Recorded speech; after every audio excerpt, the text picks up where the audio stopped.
No, it's good. Yeah, it's good.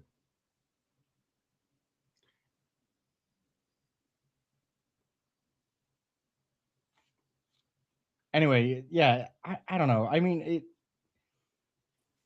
The time for Yeah, it's fucking crazy. But let me play this clip and then we'll jump into that. oh, all right.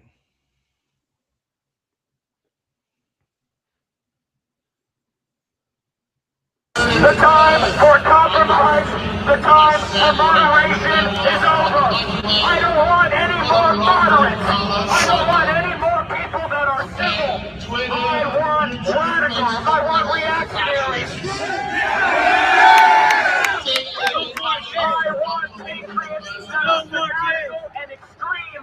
And if we can't get a country that we deserve to live in through the legitimate process, then maybe we need to begin to explore some other options. For so long, we have been complacent in the Middle East. Our enemies have been willing to do things that we are not willing to do. We have Republicans that tell us, for example, that we're being too impolite or that we're not being civil enough. Well, if you take a look at Black Lives Matter and Antifa, they've never been civil. Black Lives Matter and Antifa never play by the rules. And it's Black Lives Matter and Antifa who are winning in this country. So you know what? Maybe it's time that we start taking a little bit of a page out of their playbook. I want to give Nick Fuentes credit because for the first time in years, I've heard somebody correctly pronounce Antifa. Yeah, it's true. He does say it. He does say it how it's meant to be said. Holy shit! How many Antifa. times have I railed against that as like in my top 10 pet peeves? Well, you are a pedant. Antifa, it's yeah, I know. Have you met me? I like the MAGA pronunciation better myself. You know.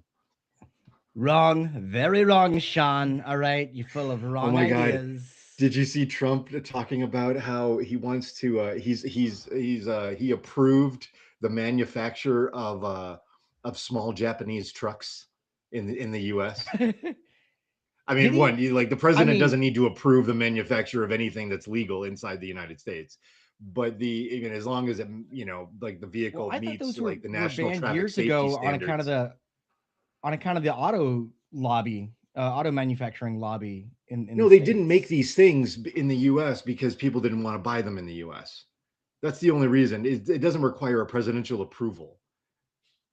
Really, I thought they were specifically excluded because No, they of can't be imported. oh. Yeah, they can't be imported, but they can be manufactured. You can make whatever you can make go karts, and as long as they're street legal. Oh, you're talking about making these little Dasai what's it called? The little tiny trucks that have great gas mileage. Well, that's the big payoff here is that they're lighter vehicles and they have amazing gas mileage. But So, what's like the brand that is like well, ubiquitous? Is it like it's well, like it depends on Dasai what or country you're Dasani talking or about. I don't It huh? depends on what country you're talking about because in Uh, Japan they're made by all the Japanese auto manufacturers make these things. But I think you're trying to think of Daihatsu. Daihatsu. That's it. That's exactly what it Yeah, is. yeah. But so there I'm are over here Korean thinking of the companies. fucking water company Dasani. There are Korean companies, there are Chinese companies like BYR has a whole line of small vehicles, and that's Yeah. a huge Chinese auto manufacturer that is totally banned from selling in the United States. Yeah. Yeah, I was just in Mexico last month, and there were BYR vehicles all over the place, Yeah. and like amazingly nothing exploded or anything like that. It's like You wouldn't believe how I mean maybe you would. There are a lot of these like bizarre old I forget if they're Japanese or Chinese fire trucks. But it's not a fire truck, like a US no, it's fire truck small. where it's this enormous thing. One of my friends has one. He owns one. It's like this little This little thing, and it Yeah, has so that's the the loophole, lettering on the is side that of it and everything. you can through the classic car exemption, you can bring in these vehicles that do not necessarily meet all of the traffic safety standards for the Well, US. yeah, I'm not he's on the saying wrong side all the traffic of safety the standards are seat. good in the US, you know, because some of them are just arbitrary to protect US manufacturers. But you know, so if a car is over 25 years old, you can import it. And some of these vehicles cost, I mean, you can as long as you can you have to find it yourself, but and get a broker and whatever else, but like you could buy it for like $5,000. Yeah, he bought it from like some random Ukrainian guy 8 years ago. And that's how Like people who get that's this his whole stuff. thing, is like he as he was described to me, a shifty motherfucker.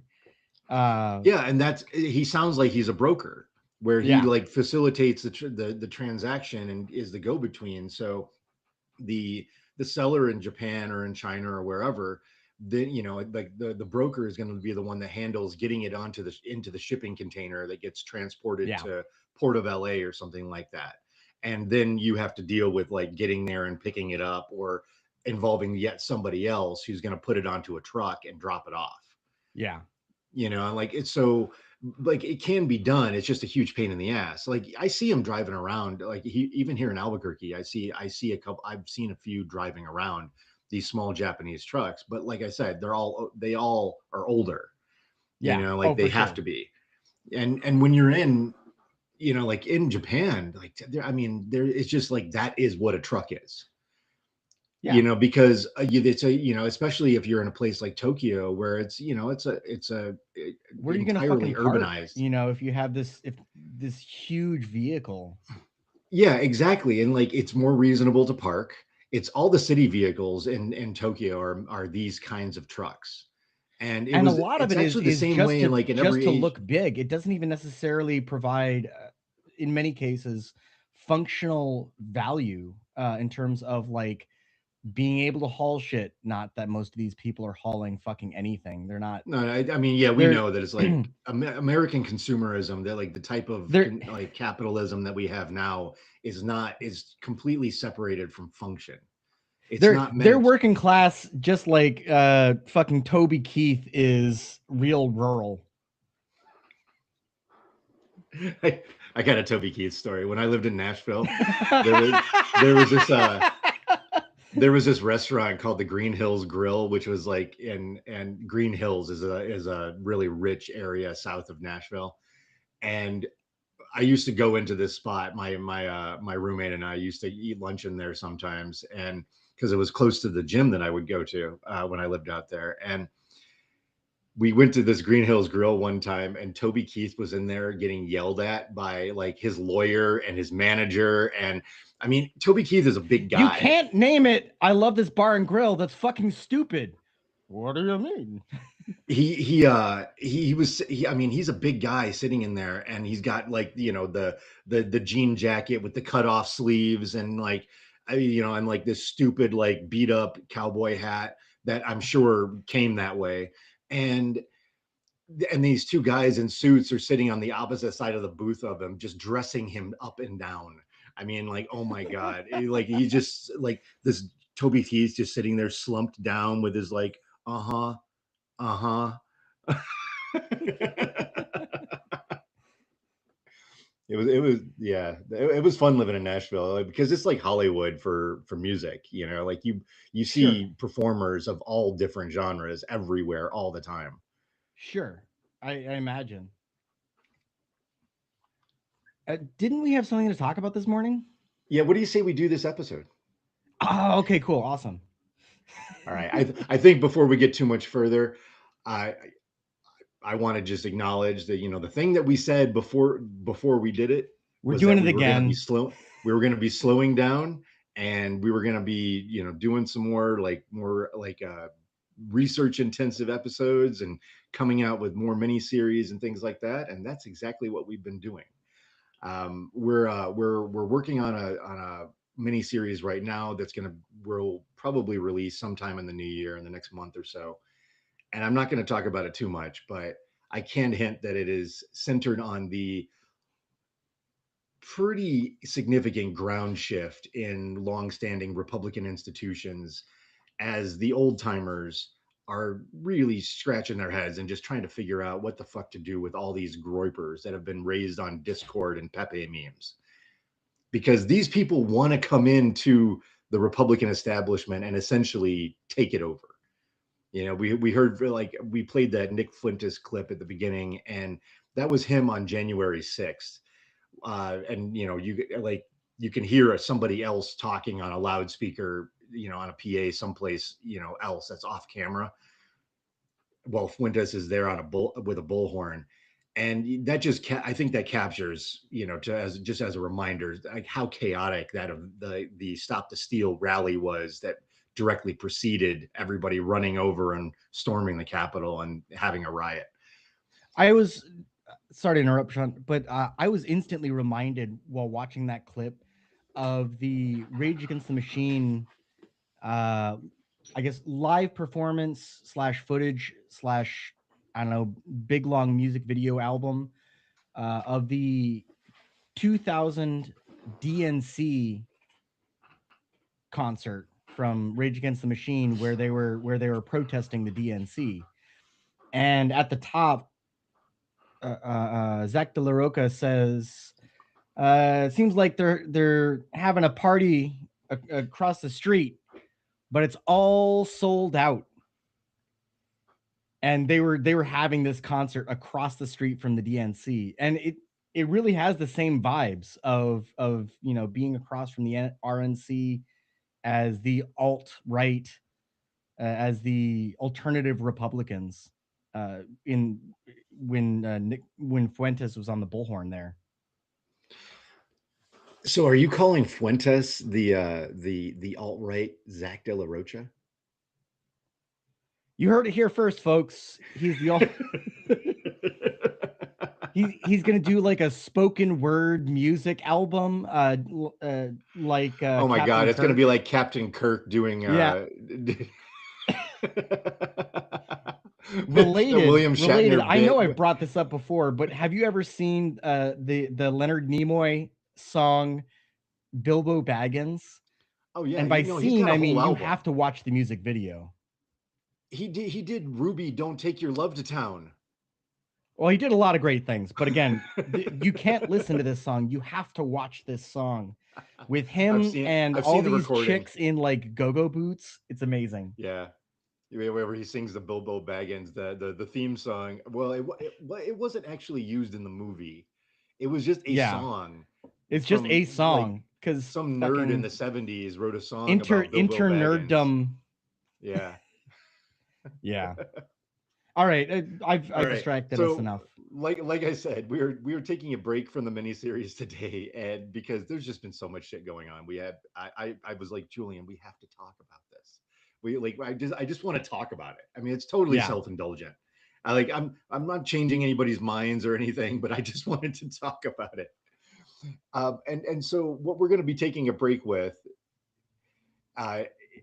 is something else that I have been, at least personally, enjoying a lot for the last year. And that would be the coverage of all the January 6th rioters who got pardoned by Trump and then were almost immediately arrested for committing new crimes. And in some cases, arrested for very old crimes too. You know, like there's a couple of those instances as well where, you know, like somebody got onto the radar because of the January 6th, and they were like, "Oh, wait, look, what do you know? We have a warrant for this guy." Since you're here. Yeah. So many of the nearly 1,500, or I guess it's over 1,500 people that Trump pardoned for participating in January 6th had been previously convicted for, in some cases, pretty violent things. There, like among those 1,500 people that had been pardoned, there were prior convictions for violent crimes, for theft, for drunk driving, for domestic violence. I mean, all kinds of stuff that these people had previously been convicted for. I was looking at some of the original arrest information on the people who had been investigated and then arrested for January 6 crimes, and they and not only did they do things on January 6th that were, that would warrant the arrest, but they had been offenders for, in some cases, decades. And some of the shit that they got up to was really heinous, which in retrospect makes these pardons even more ridiculous. I mean, like they were already just a nod to the base, to the get, like, I kind of give Trump like a swell to ride in on, to his inauguration, or through after his inauguration, just to get that swell of support. But that was at the cost of releasing people who had done something terrible, not just on the day, but had, like, some of these people have been at this, like I said, for decades, dozens of arrests in some cases. A lot of these people, a lot of these instances where Trump either hands out pardons or he will have a list of something that he's banning or attacking or protecting, are handed to him. I mean, very obviously, because anytime a reporter asks him about any of these things, he says, I don't know what you're talking about. Who are you? Where's my horse? And he in this instance, we have 1,500 people. He's not combing through the legal files of 1,500 people, but similarly, the list of ban, like the Muslim ban, when he did that in his first term and basically brought it back, and the list of, what is it, like 70 countries or something like that he just recently paused again any immigration, including Somalia and a bunch of others. He's handed a list by somebody else. Oh yeah, In each I of mean, these absolutely. cases. That's in each of these cases, and even in the case of when it's not a list and it's just a high profile individual, like the former president of Honduras, Hernandez, who he had been convicted, and sentenced to 45 years in prison for basically, like, facilitating the trafficking of, hundreds of tons of cocaine. So he's essentially running a cartel. And this guy was sentenced. He was arrested in the U.S. and sentenced, and Trump just released him. And this is also the same president that initially approved that free economic zone Prospera in Honduras. Yeah. He was initially the one that signed off, and we've talked about, like, some of the, like, free cities, or whatever you want to call them, like basically Bitcoin towns that have been proposed by billionaires to, in different parts of the world. And Prospera has a lot of very wealthy people behind it. I'm not drawing a direct line between those people and this pardon, but, like, including Peter Thiel, who we know has a strong connection to the White House through JD Vance, and not that he Trump also really fucking likes pardoned JD Vance. the FTC got, or not FTC. What was it? The crypto dude, crypto bro. Was it FTC? What was the big I love exchange? doing this show with you, Jules. Jules, I have so much fun with this. I know You're you like, do. You're like, what's his nuts? I usually say, what's her nuts? And CZ. CZ? Yeah, that's what he goes by. I forget what it all breaks down to. But yeah, he's the guy that runs. What was the company that was the exchange? It was the crypto exchange. What was it? Was it called? It couldn't have been called FTC. No, you're mixing him up with Sam Bankman-Fried. Well, yeah, Sam Bankman. He also did that. But there's another guy. Whatever. It doesn't matter. But yeah, all of these people, when he's asked about them, he's like, "Who? I don't know." The same guy who made a whole to do about the auto pen that Biden had for all the pardons. Well, and that's the thing, is that he just gets listed.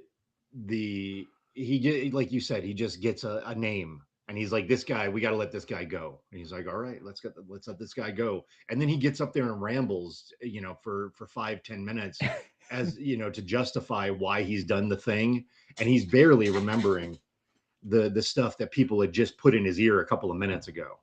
and Yeah. that's why it comes out all jumbled, because he gets told why too, and then he but it's in and it's out, because the short-term memory is just shot at this point from like ephedrine abuse. And Well, when he's on, so when what you he's were signing talking up, about was with Sam Bankman-Fried, is he ran the marketplace FTX. FTX, So CZ runs Binance. Binance. Okay, so I was Yeah. thinking of CZ with Binance, and I was conflating it with FTX and Sam Bankman-Fried. So people paying attention to the minute by minute here will note that's exactly what I just said happened. Yep. But this president of Honduras, like, he is able to leverage connections, which is why he was able to get released. And who knows if it was because of all the cocaine, or because of his like the sweetheart deal he was giving to billionaires that were backing setting up Prospera, or something like that. Like, you don't know what the details are going to be. You never know what the details are going to be.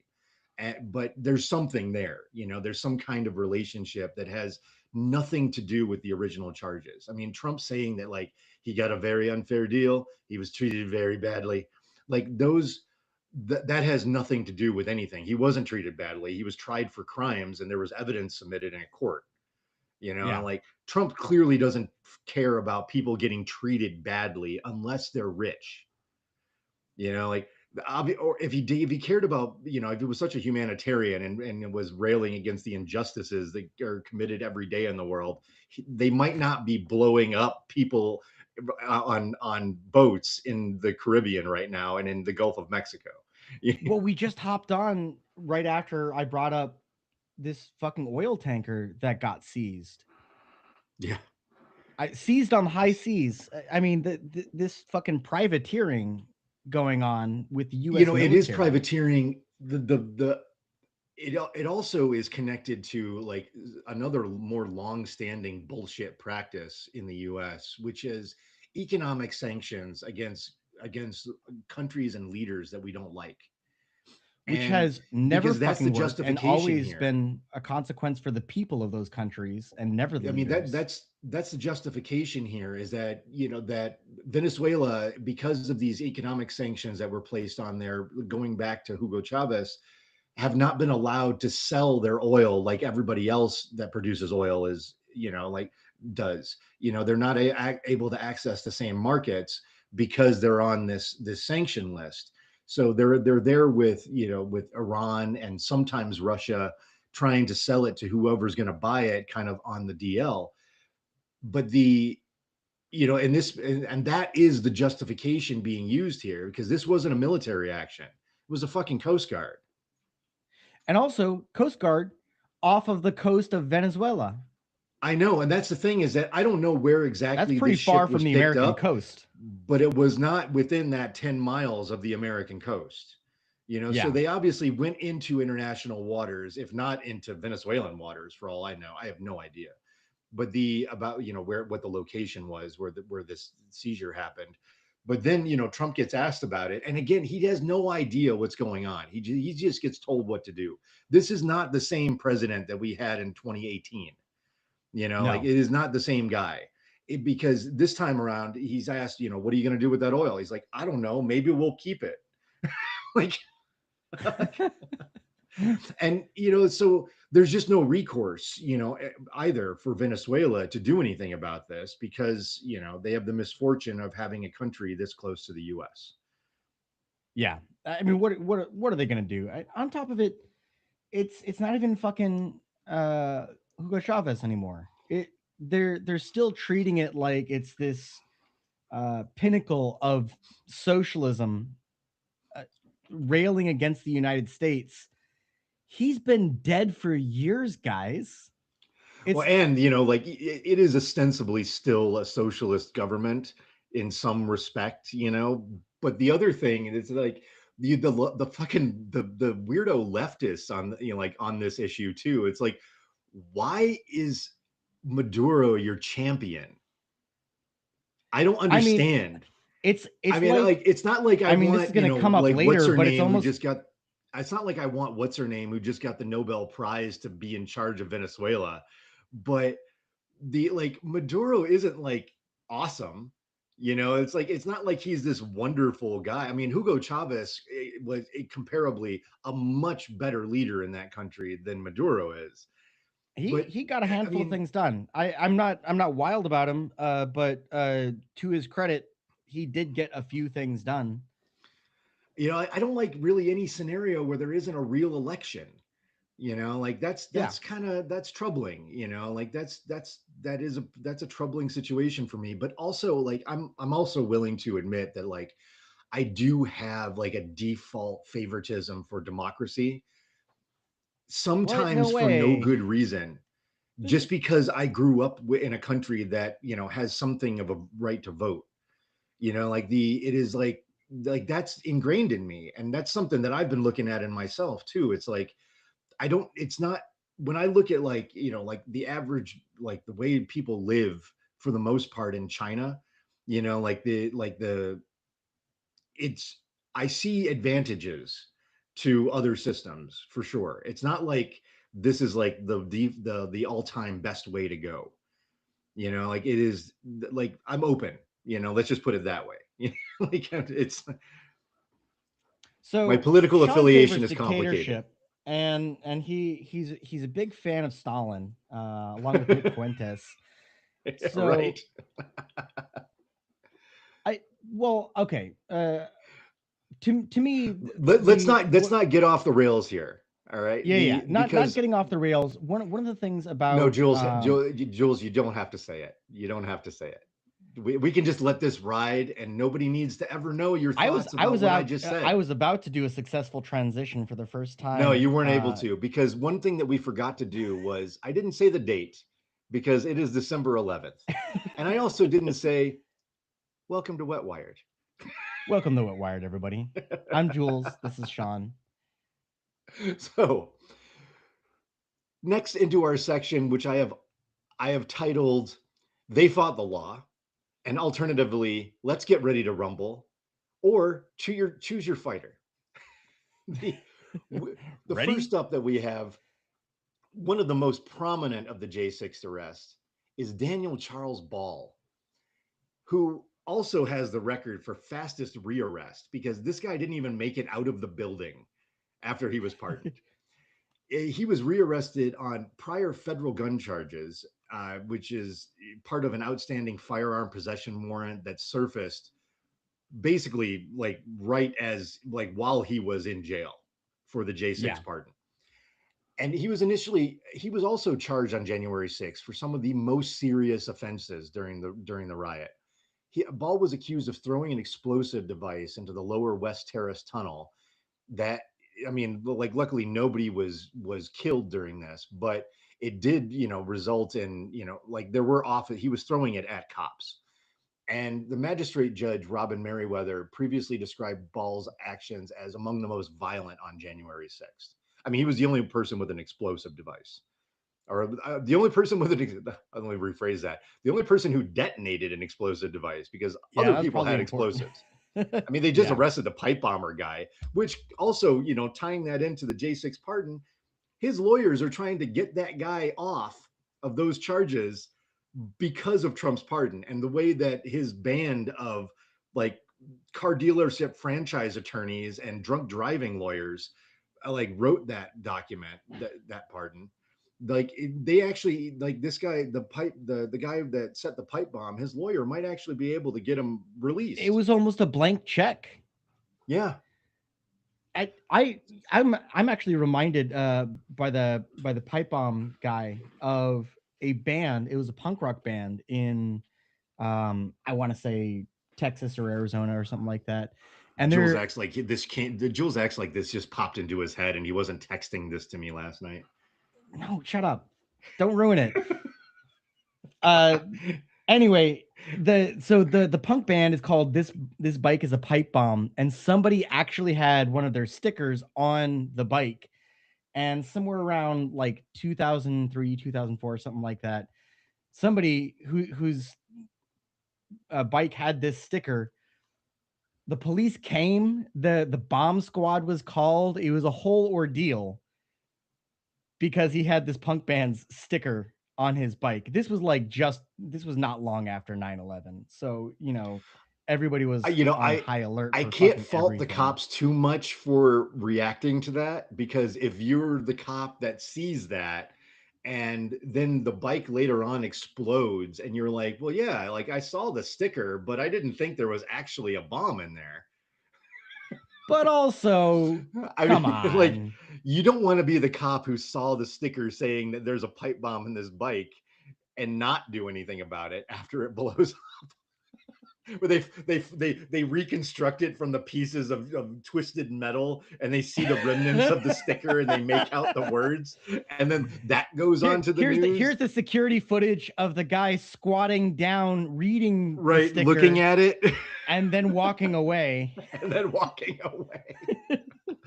I mean, it is also like, you could also see that, like, as low as the standards were for police officers, how far they've fallen.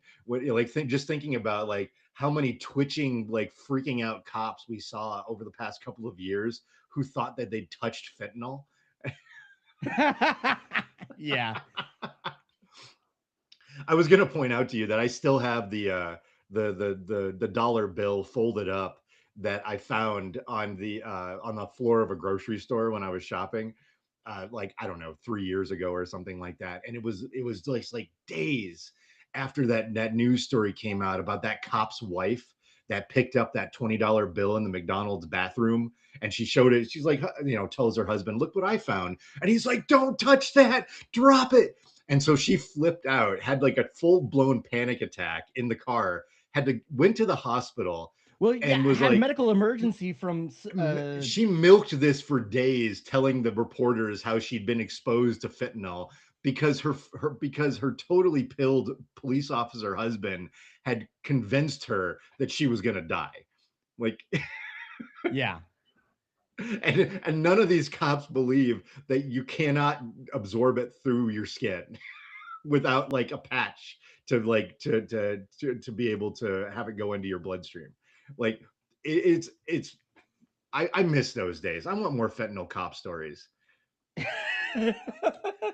where they have all the symptoms of a panic attack and not my Nicorette patch, but turns out it was the fentanyl patch. I got them mixed up.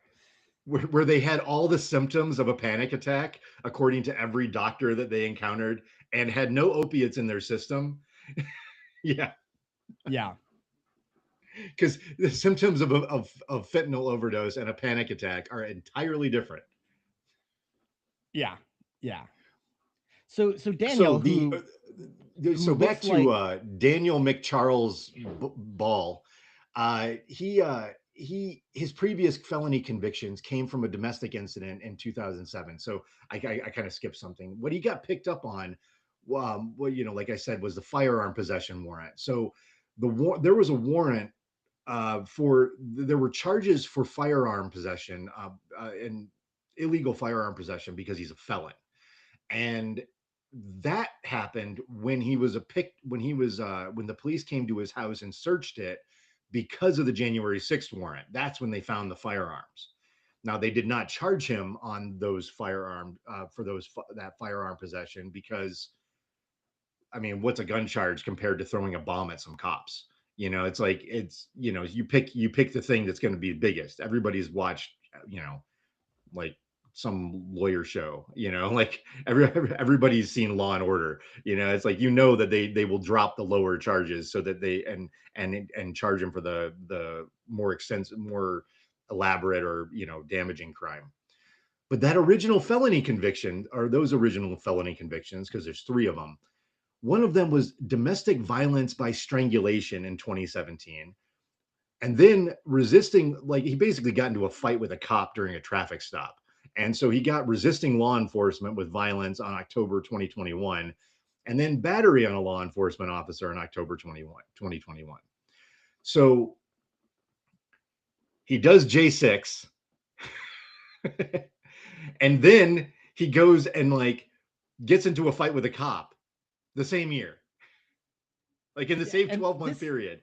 This guy looks like this is he came after straight having out a of felony American History conviction X too. for battery against, you know, somebody in his house. I don't know if it was a spouse or a girlfriend or boyfriend or son, who knows, you know, but domestic violence is, you know, just in the Sure. household. And so he had like the most bullshit firearm too. He had a 22 caliber rifle.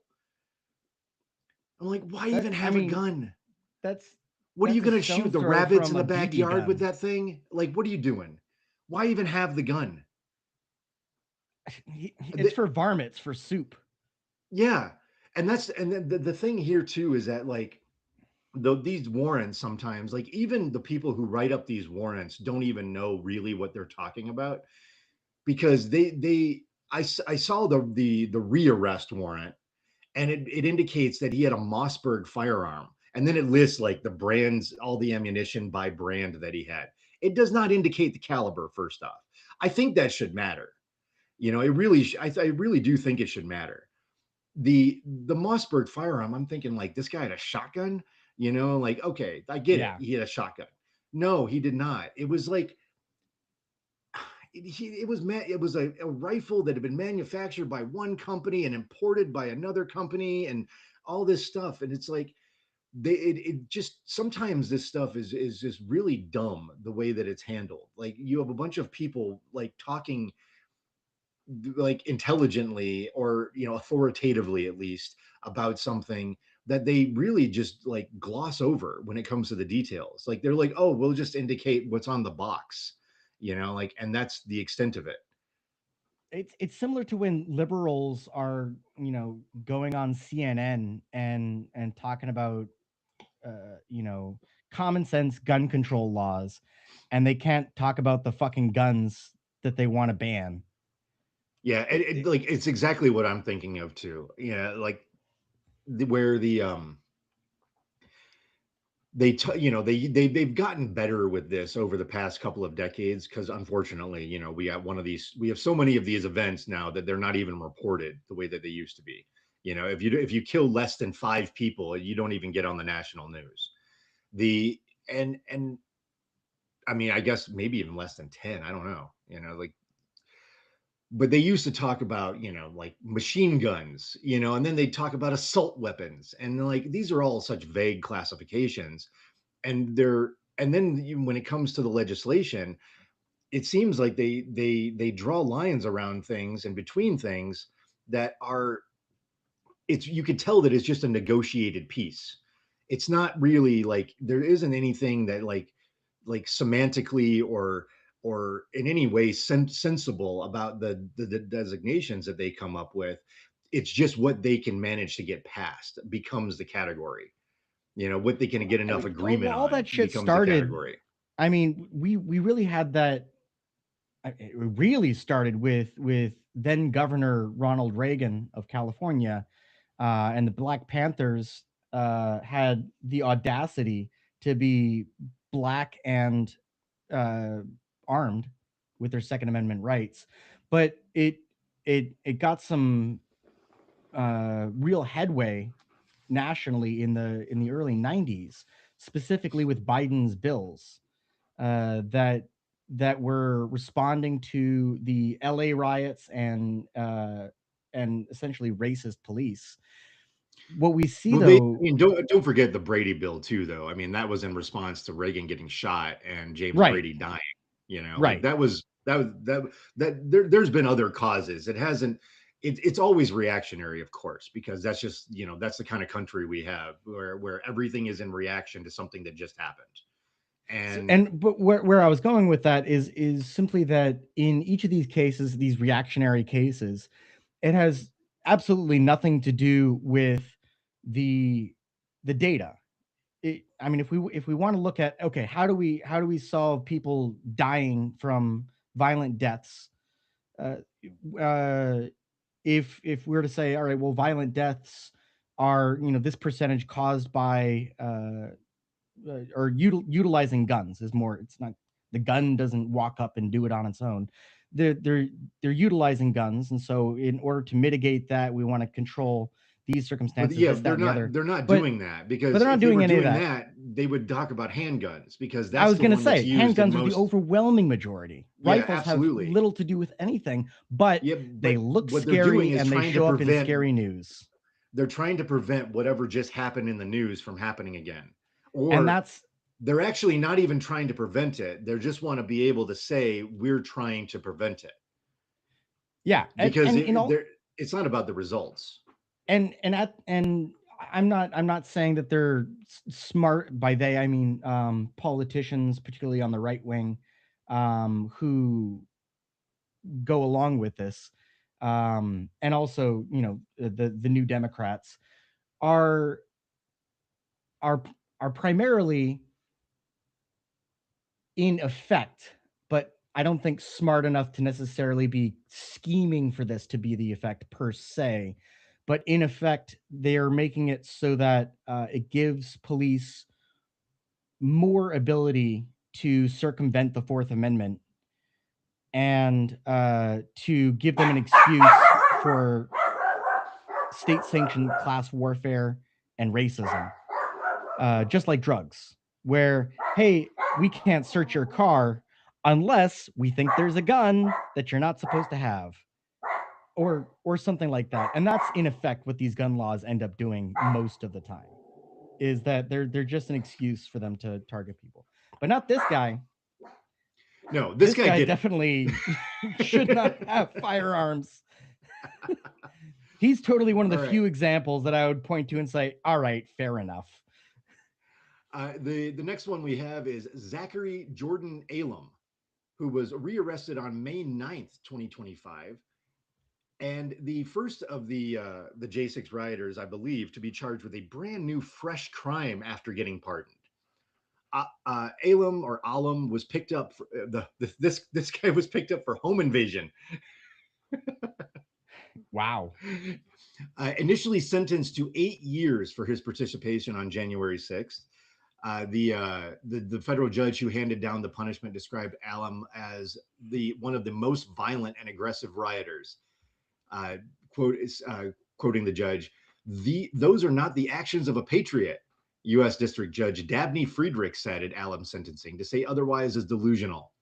Alum, who attended then-President Trump's Stop the Steal rally near the White House, helped other rioters scale barriers outside the Capitol before entering the building through a broken window. On his journey through the Capitol, Alum screamed obscenities at police, tried to kick in a hallway door, and threw a red velvet rope at officers from a balcony. He joined other rioters in trying to breach doors leading to the House chamber, but the entrances were barricaded with furniture and guarded by police. Pushing past officers, Alum punched and shattered 3 window panes on the doors of the Speaker's lobby. Another rioter handed him a helmet, which he used to smash the door with glass panes. So Alum, 33 years old, of Centerville, Virginia, was arrested on May 9th in a neighborhood outside of Richmond. Henrico County Police said in a statement. So the officers responded to a call of breaking and entering, where the homeowner said an unknown man came through a back door, police said. Quote, "The man took several items before he was observed by people in the home and asked to leave," police said. Officers located the man in a nearby neighborhood and arrested him. Like, he just left. He's like, "Oh, you don't want me here." Oh, my bad. Excuse me, sir. It is most ungentlemanly for you to be intruding into our domicile. So, and just as a bit of trivia, Alum is also the one who smashed the glass pane through which Ashley Babbitt was later shot. Interesting. Yeah, our angel. They tried to make her into a martyr. May she rest in peace, right? True patriot. True patriot, yeah. All right, next up we have Andrew Quinton, or Andrew, what? Andrew Quinton Taki. And this is another case of somebody who was wanted on an earlier charge. The original charge was in 2016 for online solicitation of a minor. So in 20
Can you hear me?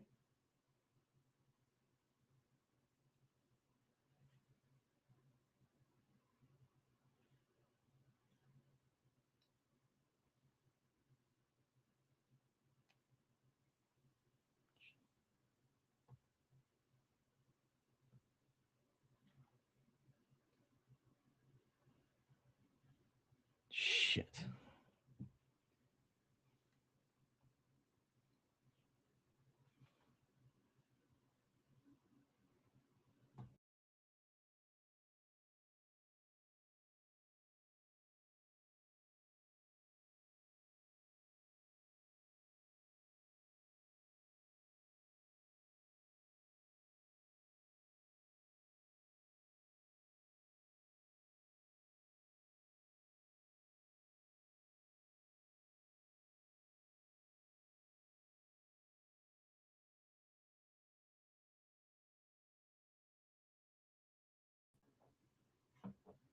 All right. Can you hear me now?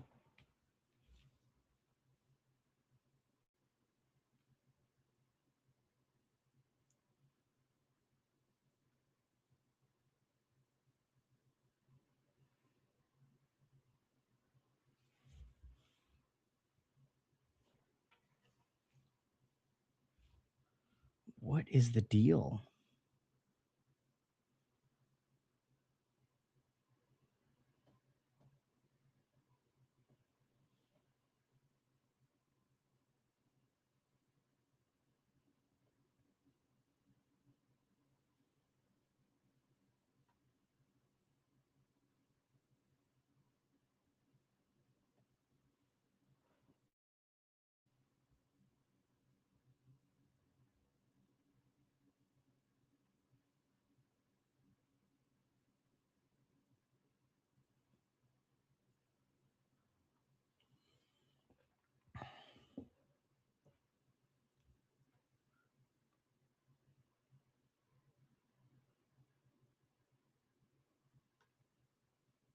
What the fuck?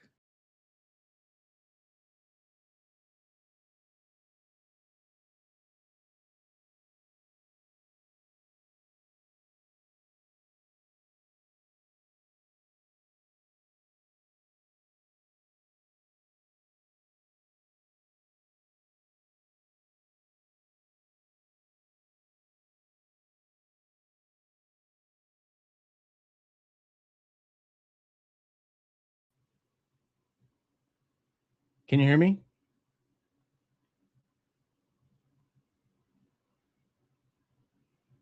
I can neither hear nor see you if you can hear me.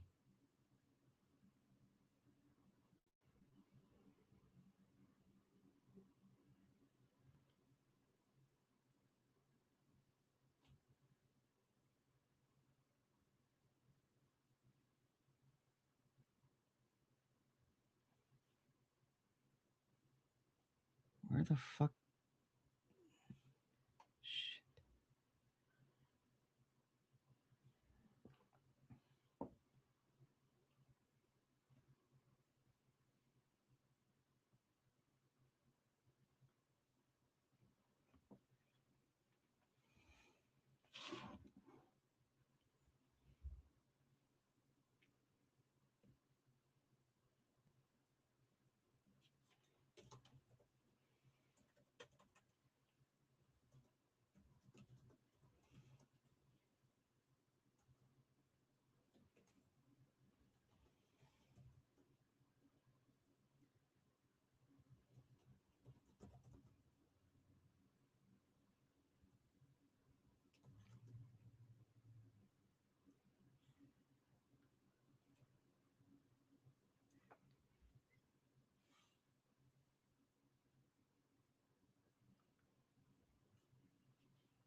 What the fuck?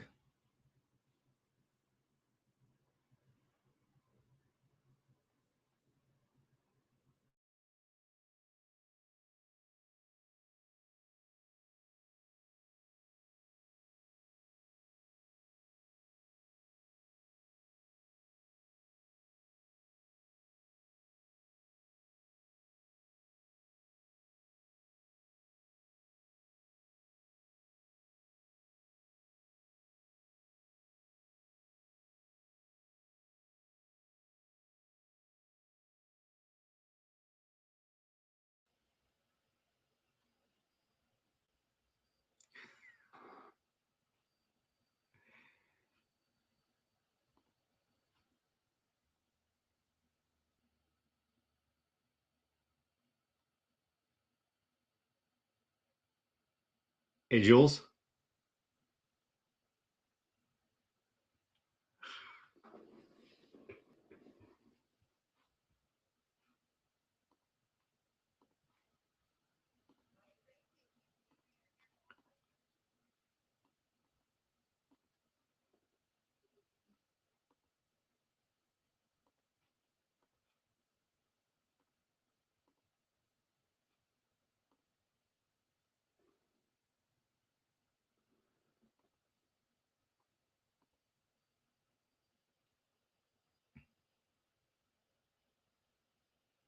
There we go. All right. What the fuck? That was crazy. I don't know. It, I yeah. restarted my computer and it's fine, I guess. So No, I don't think it was can't you. complain. Mine kept saying trying to connect, check your internet connection, whatever. And then I'm like on the other browser, opening tabs up, and everything's loading perfectly. And Yeah, I'm like, okay, so mine was the internet fine. was fine, and I'm like, I just don't have any idea what was the issue there. And I switched to right. my other internet channel because I have mine has like two options. One's like 5G, and then the other one's the other thing. I don't remember which one's which. But All right. anyway, So while you were in and out, so I wrapped up on Matthew Huddle, who was shot and killed during a traffic stop. And now we're going to move on to Robert Keith Packer. This is one of my favorites because he was also one of the most visible of the January 6th rioters. This guy was arrested in September, just last September, in connection with this dog attack incident after being pardoned. So he was one of the most visible because he's the guy with like the big biker beard and long hair and had the Camp Auschwitz shirt saying, work bring freedom, which was I think at least allegedly one of the signs that used to hang at Auschwitz. Yeah. And I know, right? Yeah. Shocking that a guy like that would be involved in an animal attack. It just seems like exactly the kind of thing that he would be doing is like breeding fighting dogs or something, and what? No it seems way. like that's exactly what he was doing. Robert Keith Packer, 60, was arrested on Thursday, quote, following an investigation into an animal-related incident that occurred on Monday in Newport News, the city spokesperson said. He was charged with one count of an animal attack resulting from owner's disregard for human life, a felony, the spokesperson said. He was also charged with attacking. This was also charged with attacking while at large and no city license, both misdemeanors. I don't know what that means, attacking while at large. I don't understand the definition of what that charge is at all. But he lives in a place where you clearly need a dog license too, and he did not have those. Also, yeah, there's no way. Startling, he would not be a dog license guy. The Camp Auschwitz guy, did they have dog licenses in Auschwitz? I don't think so. yeah, the licensee guy is just going around. All right, so with this guy, he also has civil charges filed against him, including dogs running in a pack and vicious dog. So I guess those are just like civil liability, sort of like situation where you have loose dogs and they're running around, and the other is like you have a vicious dog. In this case, there were a couple of vicious dogs. This was really gruesome too. Like it's I guess these dogs just got loose. It doesn't seem like he used these dogs to attack people. It seems like the dogs got out and they were dangerous dogs because of how they've been treated their entire lives, I'm sure. 4 people were taken to the hospital after what neighbors called a gruesome dog attack. The one woman said who lived near where the incident happened had blood stains all over her porch. She said that the 2 dogs got out. 4 people were had been bitten and were all taken to the hospital. I mean, some of them were like children. I mean, they were like young kids. They were like people were running away from the dogs down the street and like trying to get into houses and get doors shut because the dogs were basically just running around biting people. And yeah, so that got him. well, you and I had a fucking reading rainbow, we're learning shit experience about dog breeds as a Yeah, consequence exactly. of Because this. so these particular dogs were Dogo pro- Argentino. yeah, they were Dogo Argentinos, and so then we started looking at like the history of this breed, and it was like a lot of these dog attacks, and this is unfortunate, because the I don't think that there's anything that's ever been demonstrated that shows that one breed is inherently more dangerous than another. Like these like the recommendations to have like I mean, with the exception of a fucking golden retriever or something like that, like it's Yeah. the like obviously the least dangerous dog breed. It is the I don't think that there's like one breed necessarily is more likely to be worse around children or more likely to bite or something like that or be But on exhibit all kinds of aggressive leases, you have behavior. like no pit bulls and shit like that, Yeah, and that's even what though I'm there's really no evidence commenting to about is support like, this. yeah, that bias that's like certain breeds are banned in some countries. Like this particular dog, this Dogo Argentino is banned in multiple countries. This breed, as we were like, sort of like, the more you look, whatever, the it's or the more you know, we we were uh we were reading that it was bred in Argentina in the 20th century, and a lot of these dogs that end up on these lists and end up getting maligned based in public opinion started off as some kind of a hunting dog and or some kind of a dog that is used to like protect sheep or something like that.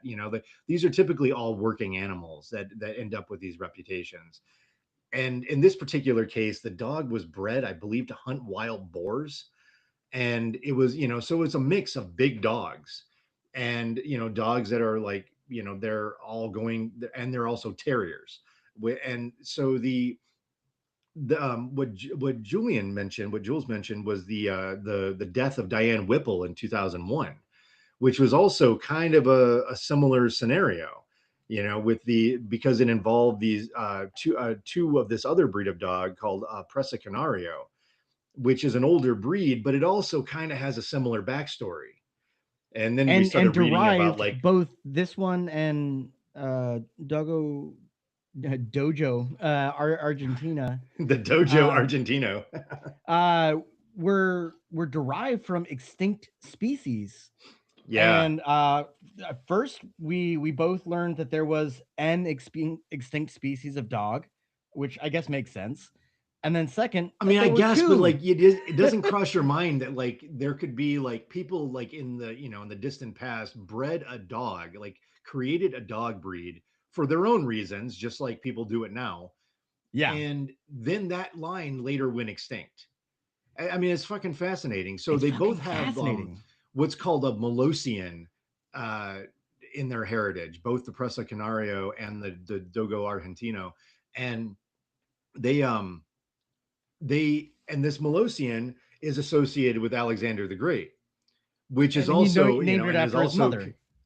well, yeah, because that's where his mother was from, Molossus. And so this is also connected to a living breed called the Neapolitan Mastiff.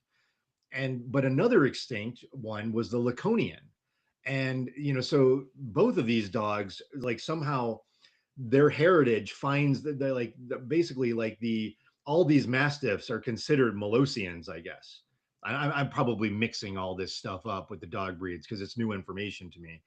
But it's just it's very like it is unfortunate that these kind of like big sort of like large-headed dogs are also incredibly attractive to like just the dumbest fucking violent people that you can imagine. Well, that's where Because it comes what from. I what mean, ends it's up the happening is bias that is like the self-selecting, where the yeah, that people what who ends up get these happening is breeds for that dog these fighting. idiots, they want a big dog, and often these same dogs that have been bred for to hunt large animals also later get used in dog fighting. And so the association with this tough, like this like tough violent dog is attractive to the kind of people who, if they had more money, would like, they'd have a tiger and a bear living together or something like that. Like but they don't have more money, so they get a big ass fucking I dog. will never financially recover from this. The Yeah. well, the the Whipple case, not to get too far off on a sidetrack, but it is fascinating. This guy was the owner of the dogs was in prison, on his like Right. 7,000th conviction for violent things. He was a member of the Aryan Brotherhood, serving 3 life sentences in state prison. The dogs were being looked after by his neighbor. By the way, his name was. I mean, this is a real Michael Vick situation. What? It's a real Michael Vick situation. Yeah. His name is Paul Cornfed Schneider. I don't know what that nickname is all about. They don't explain it in the articles, but it probably just means he's big. Okay, that makes sense. And the dogs were being looked after by his neighbor and attorneys, Robert Noel and Marjorie Noller, a husband and wife who adopted him just days before these dogs got loose and mauled and killed Diane Whipple. He was 38. They adopted him as their legal son. For some fucking reason. Again, no explanation. Oh my God, Jules. I was going to make fun of you just now for like the way that was phrased. And I was he clearly means that they adopted the dog and not Whipple. But no, they adopted him. They adopted him days before. Or not Whipple, but Schneider.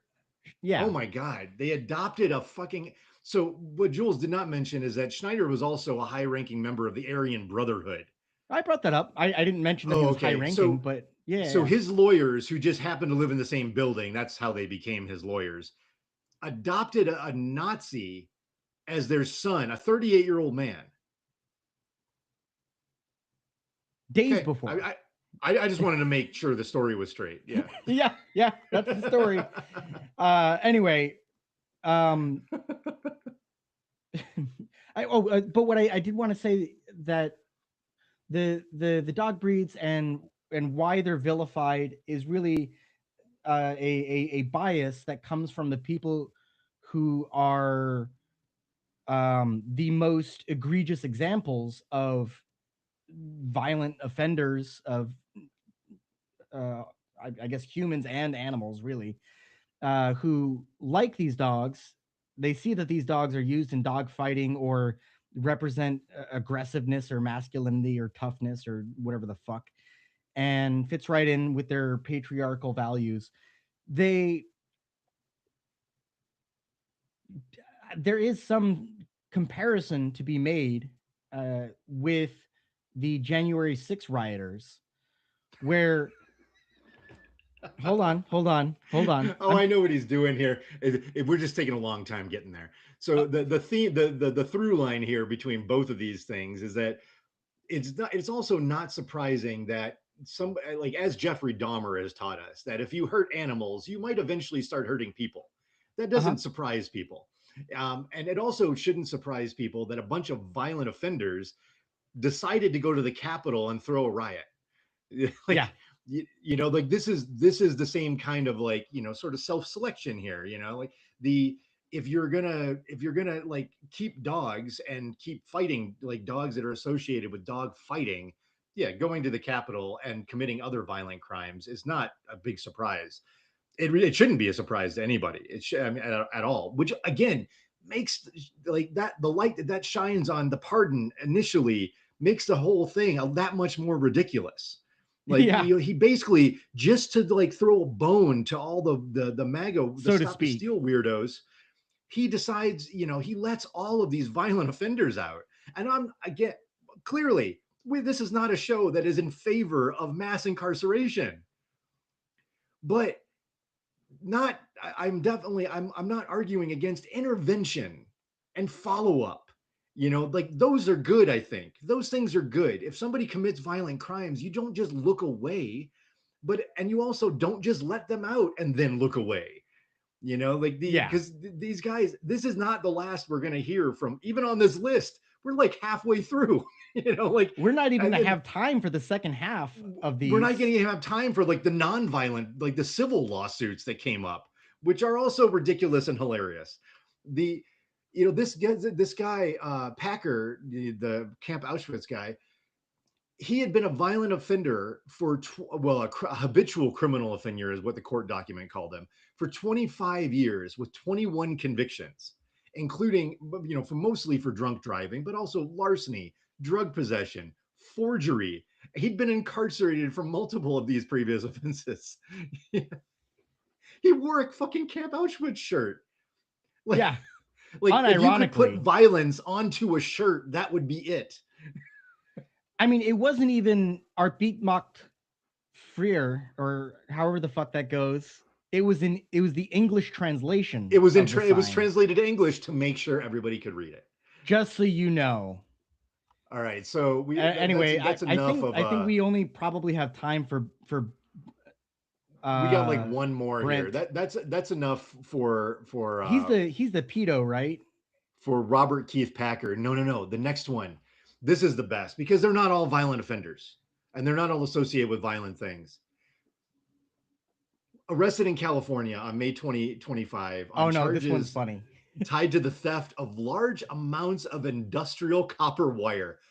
I just when it starts off as a copper wire theft that it's that you're dealing with a ridiculous person. This is Brent John Holdridge, and also like this is the guy who steals your spark people plugs. having what? This is the kind of guy who steals your spark plugs. Yes, that is very true. But what is with all of these people having 3 names? Every single one of them. I mean, so I think it's fitting that we end on one of the trashiest crimes. Also in Humboldt County. Their SAG card was going to be denied if they just went with their first and last, so they had to pick a 3 name for their SAG membership. I think we need a sound effect when there's a swing and a miss for Jules. So also arrested in Humboldt County, one of the trashiest counties in the country. Yeah. The sheriff office announced the arrest of a suspect in connection with a significant commercial burglary at an industrial facility in the Samoa area. The theft involved industrial copper wire valued at tens of thousands. At least he went big, valued at tens of thousands of dollars, and occurred over several weeks before being reported. He was going back to the same place over and over again every night, steal more fucking wire.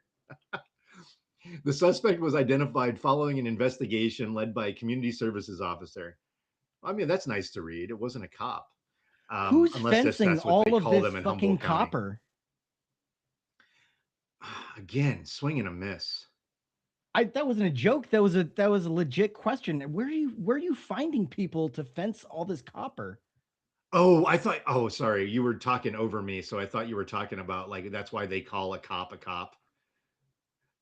Oh, no, that might have been an okay pun had I thought of it or delivered it, but no, I was legit just sincere. I out-Jeweled Jules.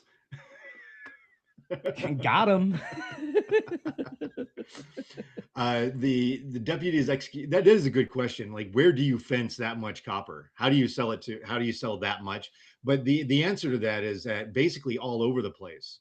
Like a lot of these like private like recycling centers, they basically just take construction waste so that you can make a little bit of money back on your construction project is allegedly what they're doing. But essentially it's also just a chop shop for houses.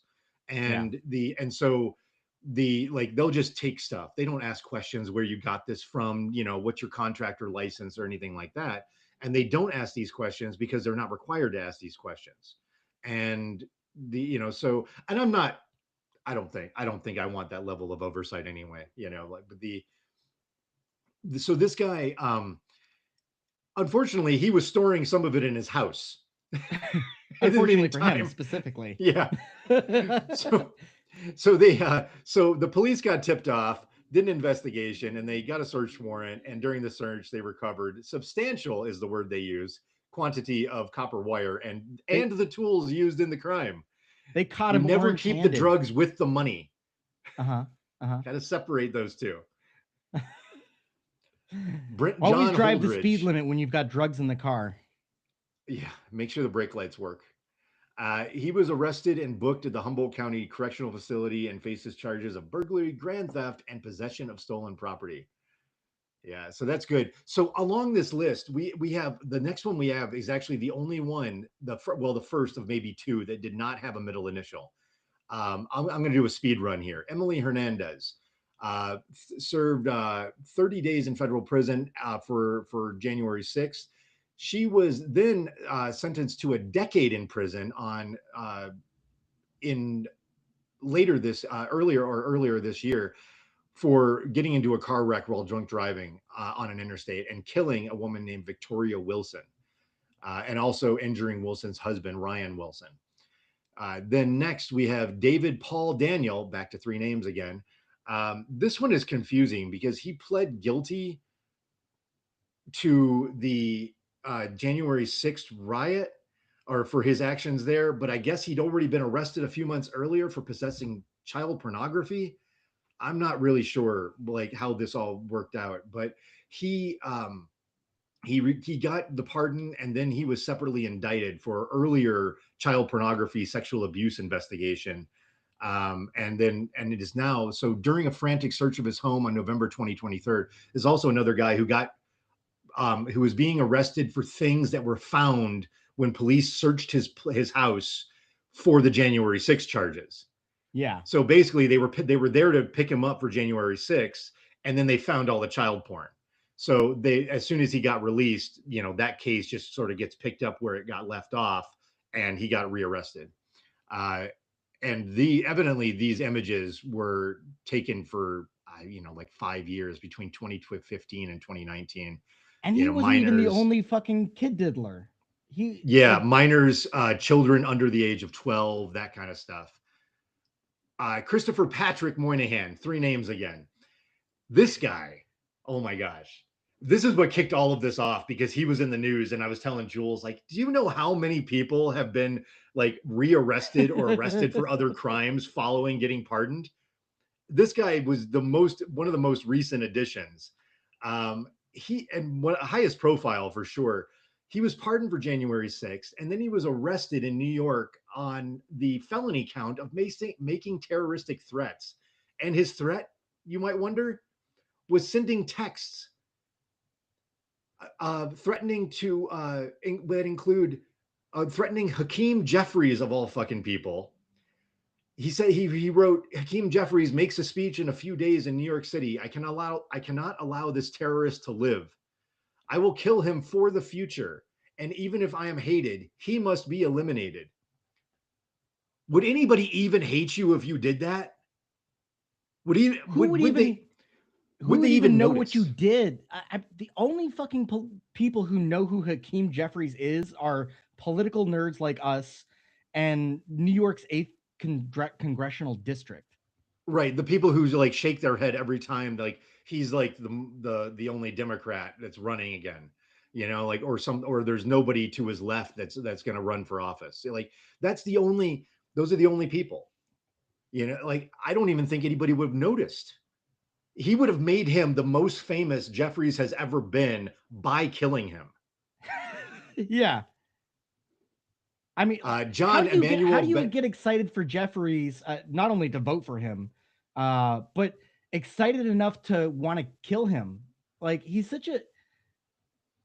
I think in a lot of cases, just like in a lot of other criminal situations, like there's got to be some underlying mental illness here, like some OCD thing or some kind of mania or something like that. It could be drug induced. Who knows? But this doesn't happen on its own. That's not a normal obsession to have that kind of fixation on a completely milquetoast political figure.